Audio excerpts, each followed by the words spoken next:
Can everybody hear me? Am I fully mic'd up? Great. First of all, thank you so much for inviting me to YOW on Perth. I spent the last week in Melbourne, fantastic city. And I'm really excited to spend a week in Perth too. I also want to note that I believe I'm the last talk before lunch. So to everybody who's hungry, I just want to say, too bad. Now, this isn't going to be a talk about cutting-edge software technologies or innovative techniques. I'm here to just ask one very specific question. Are we really engineers? Or I guess to put it more politely, is software development a branch of engineering, or is it something else? Why this is an interesting question, there's a lot of reasons. The one most interesting to me is that a lot of the people who discuss this online are insufferable. Everybody who says we aren't engineers seems to have this really big inferiority complex or an enormous superiority complex. And that's just really interesting to me. So let's look at those two camps. First, we have the Gerald Weinberg. Is this sticking? It's going. First, we have the Gerald Weinberg camp. I call this after his quote. This is, if builders built houses the way programmers wrote programs, the first woodpecker to come along would destroy civilization. So yeah, a real big inferiority complex here, saying like, we don't deserve to call ourselves engineers, we shouldn't even lick the boots of engineers, blah, blah, blah. In contrast to him is what I'll call the Jeff Atwood camp. After his quote, software develop, is it all right if I switch to a different thing? I have one in my backpack. This one seems to be running low on battery.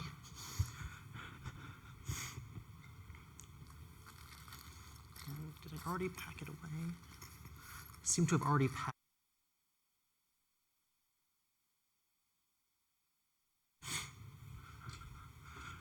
Plan for change, but don't plan too hard.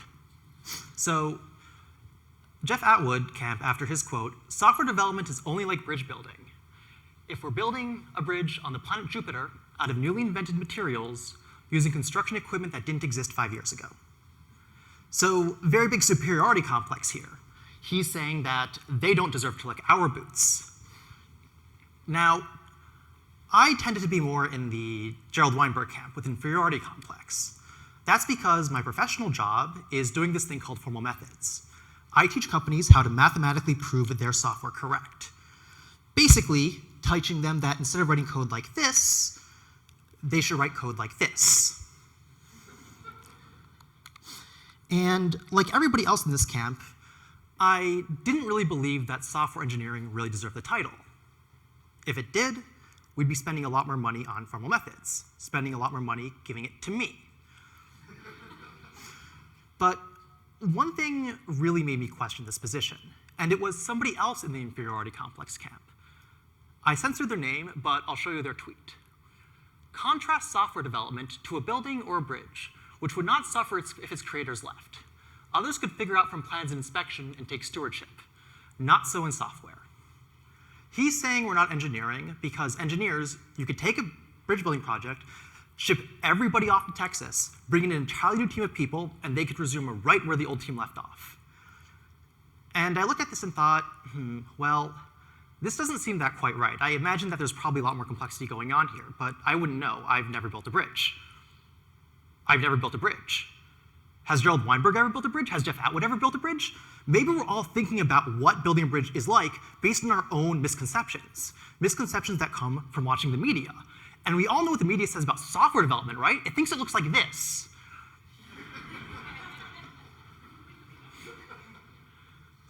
Now, I said my job is as a formal methods consultant, but my heart and soul isn't falling down rabbit holes. Nobody's ever yet paid me to do this, but I spend a lot of my time doing this. Ask me sometime about what is objectively the most important video game ever made. I have a proof of what it is and empirical evidence. And I saw this thing, this big question that comprises a lot of how we think about our field, and realized that nobody's ever talked to an actual engineer about that. And I thought, hey, I could do that. But then I thought that would probably not get us anywhere, because they'd be sharing their experiences about engineering, but they wouldn't be able to compare it to software, just as I don't know what they do. They don't know what I do. But what if there are people who've done both? What if there are crossovers, people who've worked professionally in both software and quote-unquote real engineering? What would they say? I decided to find these people and decided to interview them. I focused on 3 questions. 1, are we really engineers? Should we call ourselves software engineers or programmers or developers or something else? 2, how similar is the work they do now? How similar is it to the work they used to do as real engineers? And 3, what can software and real engineering learn from each other? Is it only going to be a one-way exchange where we learn the true secrets of engineering? Or are there things that we've done too that they can learn from? Then it just became a question of how do I find these people? Answer, Twitter, I use Twitter. Based on this, I've compiled interviews across 17 crossovers spanning six different branches of engineering, a total of 12 recorded hours of conversation. These 12 hours is going to inform everything I talk about now. Starting with the first question. Are we really engineers? Show of hands, who thinks we are? And who thinks we aren't? About evenly divided, and anything that's evenly divided like that, real interesting thing. Turns out, though, this isn't really the right question to ask. Because before we can answer this, we have to ask another question. What's engineering? When I said that a lot of us have these misconceptions about engineering, this is the kind of stuff I'm talking about. Most of the time, when I talk to software developers about engineering, they talk about things like, bridges and roads and buildings and miscellaneous. As one person put it, everything required for a living city. This person is a civil engineer. All of this is civil engineering. In the United States, civil engineers only make up 20% of accredited engineers. I looked a bit for the statistics in Australia. I had some trouble finding them, but I did find that approximately 1/3 of the engineering degrees assigned are to civil engineering. So a bit more, but still not a majority. The rest of the fields are things like mechanical engineering, electrical engineering, chemical engineering. So any sort of definition of what engineering is has to be something that can cover all of these different disciplines of engineering. And trying to find anything that covers all these proves very, very difficult, especially if we're trying to do, as a lot of people do, find a definition that excludes software. I'm going to talk about 3 myths here, 3 misconceptions about what engineering is that were all chosen by people I discussed with in ways that tried to exclude software. Engineering is physical, consequential, and licensed. By physical, I mean that it's building a real thing. Somebody sits down and creates a bridge or a building. They don't create PowerPoint software. But then I talked to engineers for which this wasn't true.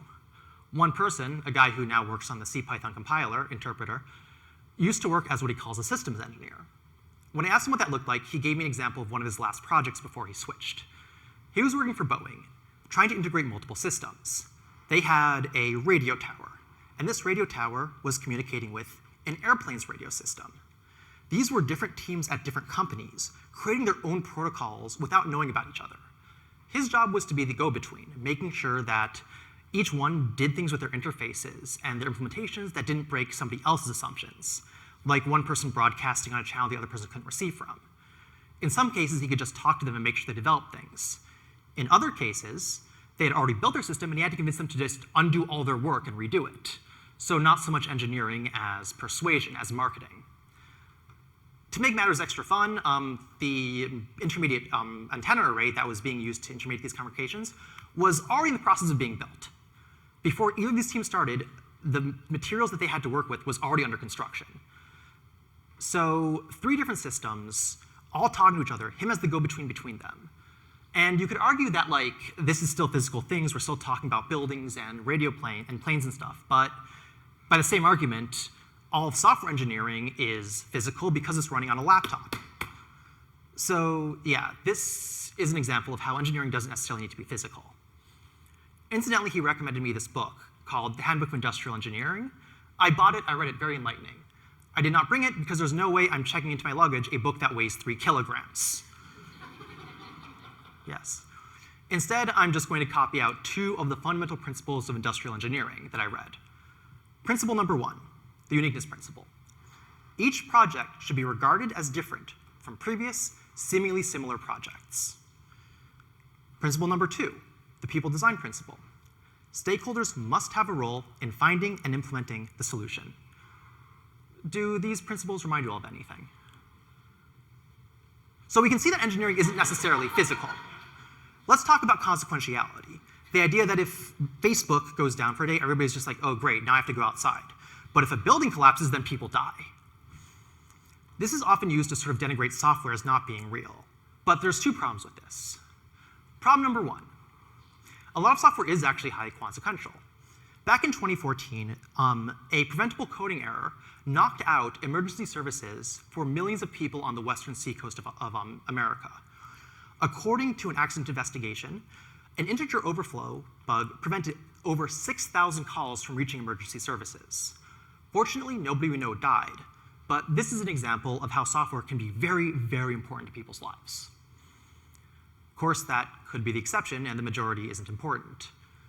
Then again, it turns out that the majority of real engineering isn't that consequential either. Like, earlier today, I was trying to use this clicker, and the buttons wouldn't work on it. So I just said, oh, whatever, threw it to the side, and then started typing the buttons on my laptop. Sorry if that broke. I know that's actually your property. I'll pay it back. Yes. And even if that breaks, I just pay, like, what, $10 to you? It's no big deal. One of the people I actually talked to was an electrical engineer, and he didn't work on this, but he had a coworker who spent years of his life designing those birthday cards that when you open them, sing happy birthday to you. Now, I don't want to say that making children happy isn't important, but raise your hand if you think the work you do now is more important than making singing birthday cards. I'm not saying some hands go up. Are you okay with yourselves? Okay, whatever. So clearly engineering doesn't need to be physical or consequential. What about licensure? This is often used as a slam dunk argument about how software cannot be engineering. They say that, in Canada, you can't even call yourself an engineer on your business card unless you have a license from an engineering college. And it turns out that's true in Canada, because licensure is a political and administrative thing, not an essential part of the work. In Canada and Germany, and I believe New Zealand, you cannot call yourself an engineer unless you have a license. In the United States, Germany, Italy, and China, you can call yourself an engineer. You can't call yourself a principal engineer, someone who can sign off on large projects without a license. But working under that principal engineer are lots of real engineers who aren't licensed.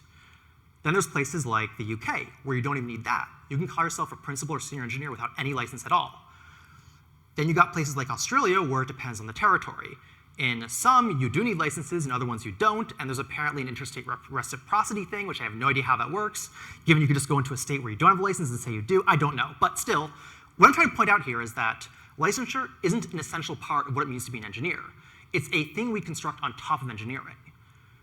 Often it turns out this comes decades after the field is recognized as a real engineering field. So it could very well be that in the future, software engineering is licensed. I'm not saying whether that's a good or a bad idea. I'm just pointing out that that we can't use that as reasons for why we're not engineers. And I could go into more things, more reasons that people bring up and why they don't work. Really, though, it all boils down to this.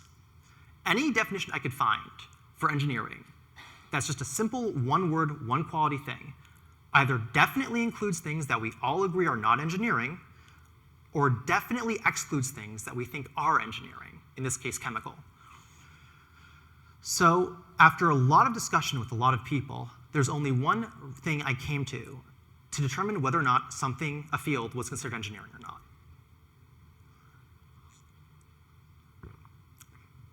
Engineering is what engineers do.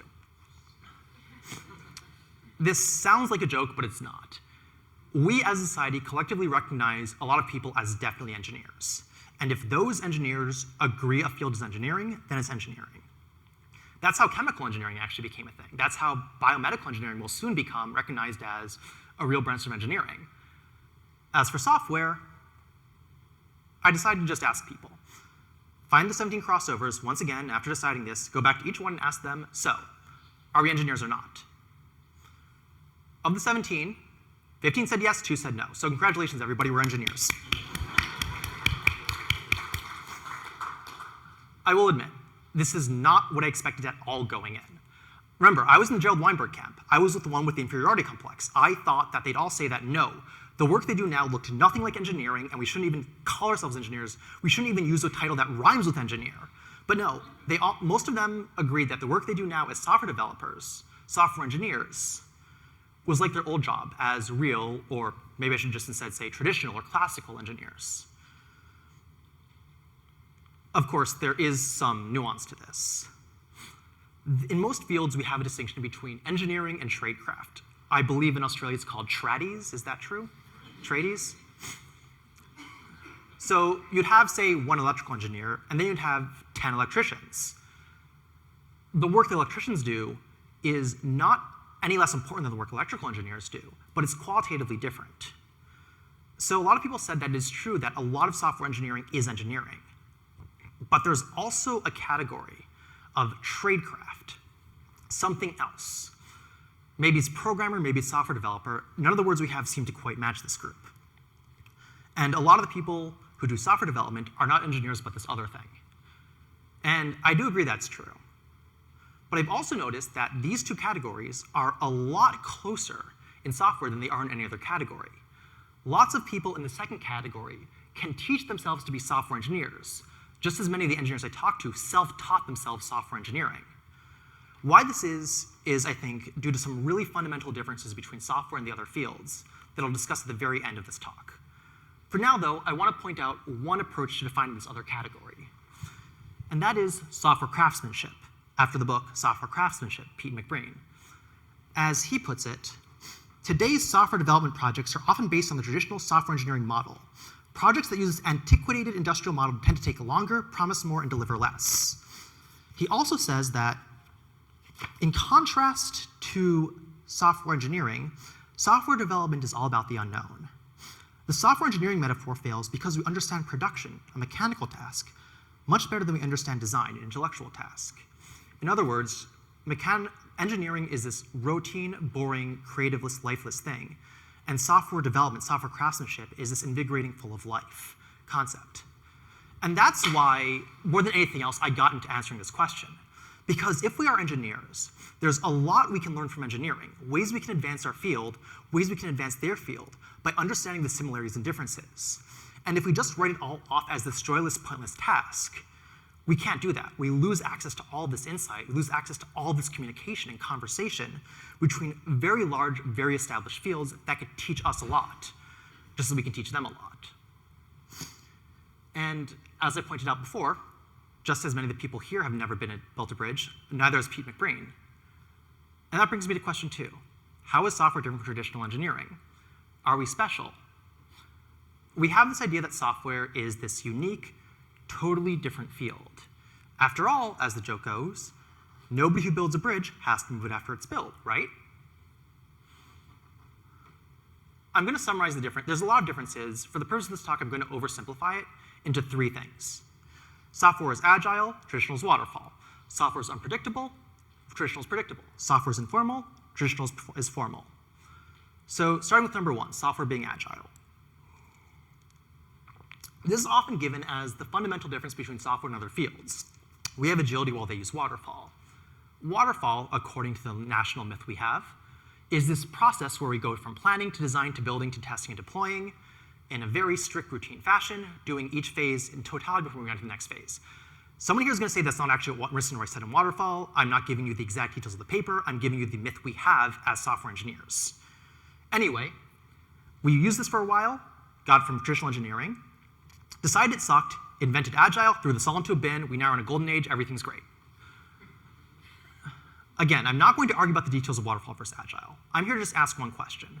This conception of how engineering works, that it's the strict waterfall linear process, does that accurately describe traditional engineering? Kinda, sorta, maybe, a little. Civil engineering, very, very waterfall. Software development, very, very agile. Every other field, though, somewhere in the middle. You can really think of the difference between waterfall and agile as how fast you can iterate, how many cycles you can do per day. In fields where you can only do a few cycles, you use waterfall. In fields where you can do a lot of cycles, you look more and more like agile. And every single field of engineering is trying as hard as they can to look more agile, and have been trying since the very origin. This is because waterfall is terrible to work in, because it is terrible at dealing with unpredictability. Which brings me to difference 2. Engineering is predictable, software is unpredictable. That thing about moving bridges, I've talked to 2 people who've had to move bridges after they're built. There are entire books on how to move bridges after they're built. Every field of engineering is constantly dealing with terrible, terrible unpredictability all the time, and it sucks. And this brings me to my favorite part of this talk, my favorite part of all these interviews, which is asking crossovers about the wildest stories about their old jobs. I'm going to share with you 3 of them. Story number 1, guy working on a microcontroller. Has most of it built out, but has one specific part, hasn't figured out, needs to figure out what the part will go in there. Okay, well, he looks at the catalog of all the possible parts, finds that there is maybe 1,000 that do what he wants. 1,000 fit all the requirements. Great, fantastic. Some of these fit perfectly, some fit less perfectly. He just has to find the best one. Finds the best one. Best one is sold per unit. He needs 5,000 at a time. Second best one, also sold per unit. Third best one, also sold per unit.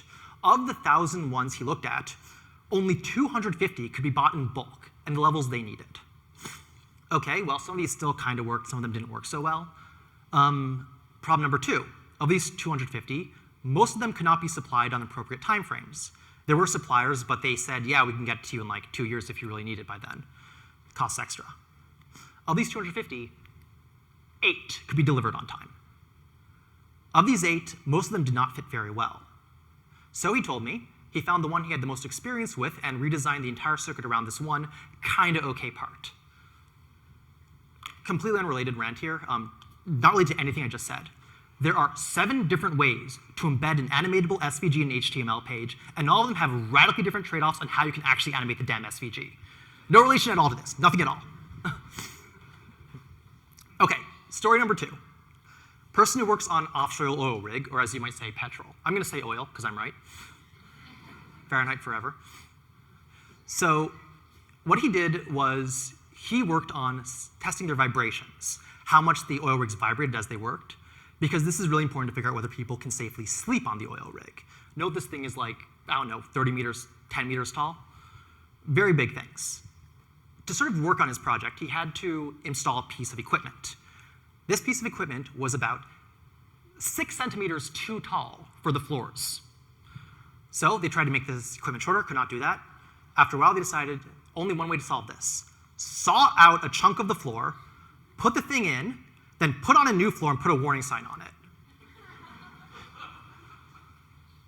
He left the field about 8 years ago. 3 years when I first interviewed him, been a few years since that. That warning sign's still there.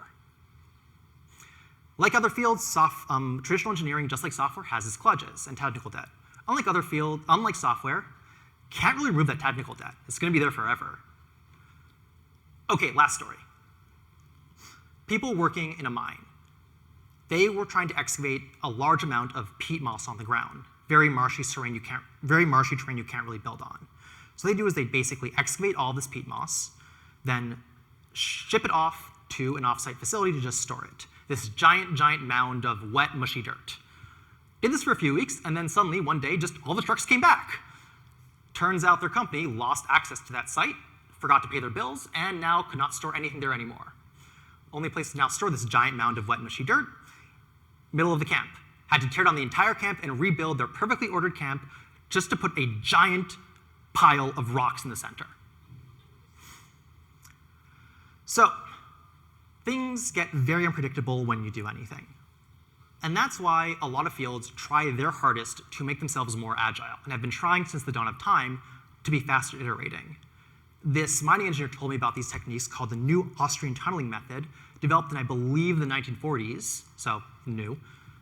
Don't quote me on that date, I don't remember the exact date, to basically making tunnels much more agile, much more iterative. But the main way that a lot of places are now making things more iterative is via software, doing simulations. This is a diagram of finite element analysis. And part of the reason why people want to move faster is because it's cheaper. Because it is true that a lot of other fields are more quote-unquote rigorous than us. But what might surprise you is that this isn't so much based on like responsibility or safety as much as how much it costs to iterate. When your iteration cycles are very, very long, it pays to do more upfront, so you are more rigorous. In fields where you can iterate very quickly, say in minutes instead of days or weeks, it's easier to just try stuff out, see if it works, and if there's mistakes, correct the mistakes after. We all know how that works in software, but it works in other fields too. Like one chemical engineer I talked to, he worked on making rubber. The process worked for a long time, and then one day just stopped working. They think they added a bit too much of a catalyst, just stopped producing rubber. Normally what they would have to do, to be rigorous, is take apart everything, inspect all the equipment, all of the process, figure out exactly what went wrong. That would have cost them a lot of money. So one person went like, you know, what if we just like shut down everything and then just start up the entire process again, see what happens? A lot cheaper. It worked. Everybody said, weird day, moved on. Never even figured out what went wrong. Don't have to bother. Then again, a much more common way of being less rigorous is to just fob stuff off onto software developers. Hardware engineer told me that their company shipped over 1,000 products, of which 0 did not have a last-minute software patch to deal with a mistake the hardware people made. This is because redesigning hardware is expensive and writing software patches is cheap, so the hardware team just kept fobbing it off onto the software team. This happens much more often than you think, and sometimes has fairly dark consequences. Do you all remember the 737 MAX crashes? 2 planes suddenly went into tail dives, pilots couldn't recover, hundreds of people died. Initial investigations blamed this on poor software quality, a specific system that was used for flight stabilization. Didn't work well, had a bug, and people died. You've all heard this. What maybe you haven't heard is why that software was added in the first place. It was because these nacelles, these parts of the wings, when they were made bigger for the 737 MAX, made the airplane aerodynamically unstable. The correct rigorous thing to do in this situation would be to redesign the aircraft so it was stable. That's expensive. They decided instead to follow this off into the software people, write some code that would automatically correct the flight and restabilize it. Then, when that had a bug, people died.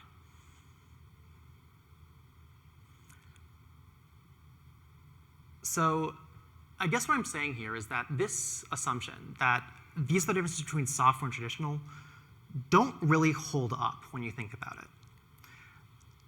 Traditional is less iterative, it can be sometimes a bit more predictable, and it's sometimes more formal, but that isn't necessarily essential to those fields. It's the circumstance of economy of construction, how we do things, not what we're doing. So it's different. A lot of things, turns out.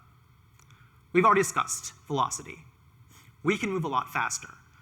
The fastest engineers I talked to were the chemical engineers. They could run a new experiment overnight. At one of my previous jobs, our deploy process from merging a pull request to having it completely deployed in all of our servers took 10 minutes. That was too slow. We spent a month trying to make it faster. The other two are a bit more interesting and maybe a bit more subtle. First, the concept of constraint. We have a lot of soft constraints in software. We prefer our things to be simpler. We want them to be faster. Use less memory makes people happier.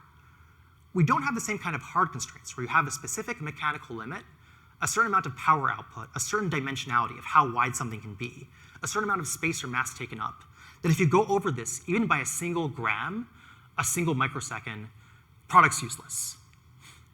If it can't fit in the door, things have gone wrong. This leads to a lot of changes in how software is done compared to other fields. As one crossover, who unfortunately I didn't get to interview, Nancy Levinson, put it, we no longer have to worry about the physical realization of our designs, but we also no longer have physical laws that limit the complexity of our designs. A lot of our discussions about complexity are directly tied to the fact we can make things more complex, and that is tied to the fact we do not have constraints in the same way other fields do. The last thing is my favorite, consistency. How much time do I have? 10 minutes? Okay, consistency. Software is just a lot more consistent of a medium than every other field. Like, y'all see this? This is Quicksort. Y'all know Quicksort? This is a Windows machine. You can run Quicksort on Windows machine, would work just fine. I see some Macs in the audience. Run Quicksort on the Mac, works just fine. I got an Android phone, works on the Android phone. If you can get it running on this, it would probably work just fine. Let's compare that to, like, say, electrical engineering. This is the circuitry of a mechanical keyboard I once disassembled. This tiny part over here is called a capacitor. You all know what a capacitor is? Not that important for our purposes. I just want to point out that this capacitor has a capacitance of 47 microfarads. That's number one. Number two is in the spec sheet, this plus or minus 20%. So this isn't a 47 microfarad capacitor. It could be a 37 microfarad capacitor, could be a 57. Don't know. Every single one of these produced, put in every single one of these chips, has some value between those ranges, and we have no idea which it is unless we test it manually. At this temperature, if you get too hot or too cold, it's going to be something else. If you run it for too long, it's going to be something else. Things just in the real world are just so much more inconsistent than in software. And this really changes how you build stuff. A mechanical engineer told me that for his job, he had to make a lot of very complex parts. So what they do whenever they had a complex part is write a very specific specification and then send it to 3 different companies to build.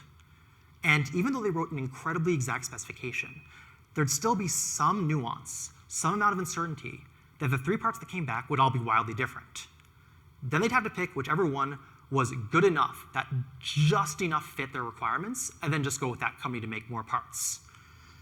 He said at one point that he changed which screws were being used on one of their machines, and it set them back by months. To clarify, not different types of screws, the same screws from a different supplier. Set them back months. So there do, in fact, exist differences between software and traditional engineering. Software is much more rapid, is much more consistent, and is much more constrained. So I want to ask you, does this make us special?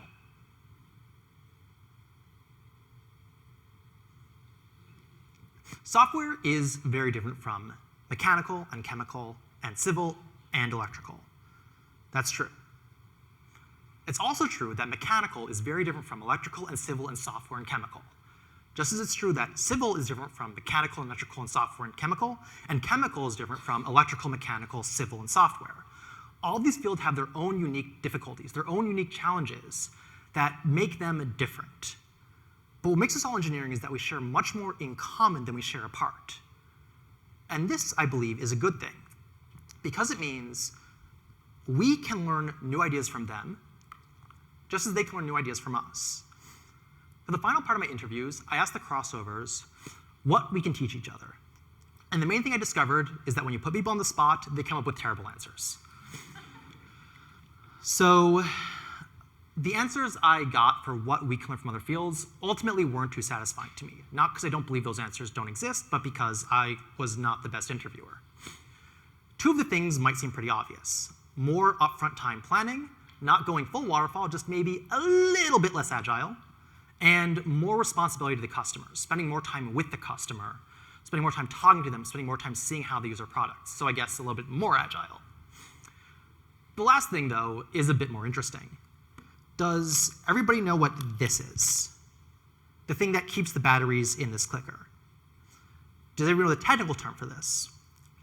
This is called a snap fit, something that just by using friction and mechanical things connects into something. One person I talked to said that they spent several years working on snap fits. And their Bible, the thing that helped them with this, was this book, the first snap fit handbook. I really wanted to buy this, but it's $150, mostly because customers buy it for people. But there existed a book just about all the problems in a given domain and what was known about the best ways to solve those problems in those domains. We don't really have anything like this in software. We have things like the Docker cookbook about how we can use tools better. But things like tag systems, API versioning, user profile, subscriptions platforms, problems that I argue tens of thousands of engineers have faced, all independently, we don't have many resources on how to do these things. You could argue that's because we don't know how to do them well yet, but even if we're still in the alchemy phase, just compiling what people have tried so far and the problems they faced, I believe that would be invaluable to us. And that's some of the stuff that we can learn. As for what we can teach, that ended up being a lot more fruitful, because while everybody had different ideas of what we could learn, everybody actually agreed on what we can teach to old fields, what they wished they had that we have now. First one, YOW Perth. Software is unique in that we have possibly the most open community of any professional organization out there. Most other fields have 2 kinds of conferences. Academic conferences where professors talk about their latest research, and vendor conferences where companies try to sell each other stuff. Software is the only field where we have practitioner conferences, where a bunch of us are paid by our companies to get together and talk about how to do DevOps better, how to simplify things, learn weird things about engineering. Additionally, we're also one of the most open fields in terms of the information we produce. I mentioned earlier that there's a lot less of a boundary between the tradecraft of software and the engineering of it. A lot more self-taught software engineers. Part of this is because everybody has a computer and not everybody has an oscilloscope or a chemical lab. But another part of it is just how much free material we put about the very upper limits of what you can do as a software developer. I personally, in formal methods alone, have written over 500,000 words to make formal methods more accessible, and I've made it all free online. I'm not unusual in this manner. The amount of free material that we create just to help each other is astounding and unheard of in any other field. That's the small thing we can contribute. The big thing was something all 17 people brought up. Now I want to ask you this. Think for a minute. What's something that we do that could help everybody else so much that 17 people all independently told me they wish they had it?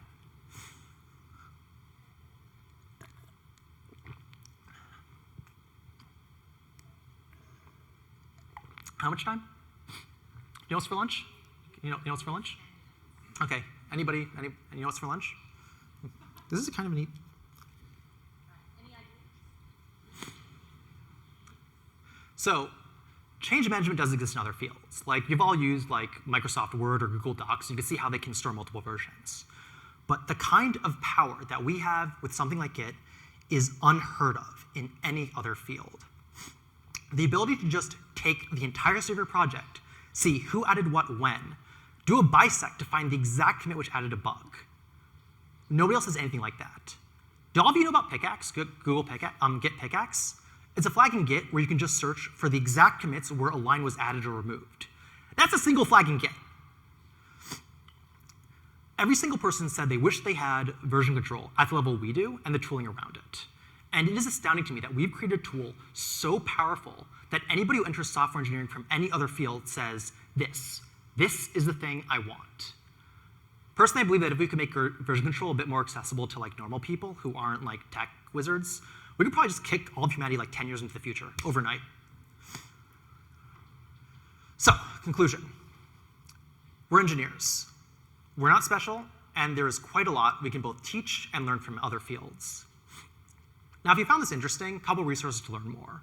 One, I did most of this work in 2019 and 2020, and in 2021, I wrote a 3-part series summarizing all this. At this link, you can read more about the project.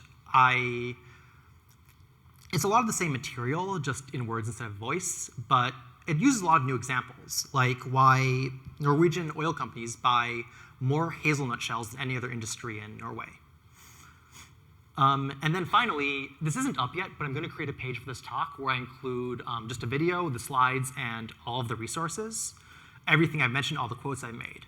The one thing I can't put up there, though, is the interviews. I promised each person that I would keep it to myself and only share quotes, so I cannot make the transcripts public.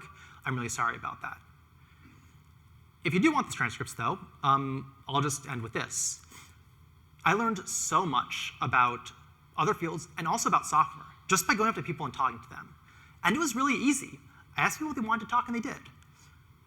So if you think this was interesting, I just encourage you to do this own thing, to do this yourself. There's a lot of stuff I did not learn about engineering that I could have discussed. The actual techniques they use, what their meetings are like, what their jobs are like, what it's like to go the other way from software to traditional, engineering in the global south. And I only picked engineering because I only have so much time on this earth, but I think we can learn so much from every field. Like, what do the crossovers from library science say? What are the ones who used to be social workers? What are the ones who used to be soldiers? So if you found this at all interesting, and you know people who entered software from some unusual direction, I strongly, strongly recommend you talk to them and learn what they have to say. Thank you.